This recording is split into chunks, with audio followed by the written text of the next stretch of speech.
энэ хувьсгал социалист хувьсгал юм а гэдэг үзнэг оруулж өгөх гэдэг. Ингээд зөрчил гарсан байдаг.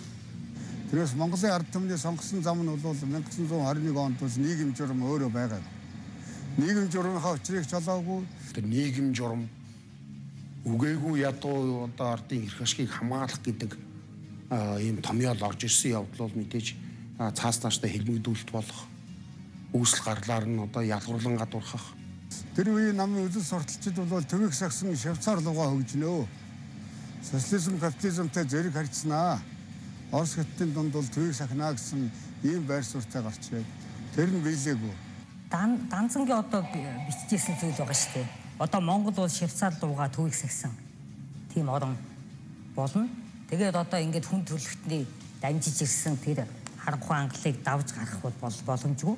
Гэхдээ капитализмыг алгасах боломжгүй мал гэж хэлжсэн байгаа. Бодоо болохоор илүү нөгөө хаан цасгалыгаа илүү дэмжижсэн. Тэгээд данцан ч болохоор бас хөрөнгөтэй болохыг дэмжиж өөрөө тэр гадаадын хувийн одоо компаниудтай фирмүүдтэй бол холбоо харилцаатай байсан хүн байгаа шүү дээ. Тэгээд тэднийг бол тэгэл нэг нь л одоо бодоо 22 онд хэлмэгдүүлээл намын 3 дугаар их хурал дээр хөгжлийн зам сонгох асуудал байна шүү дээ.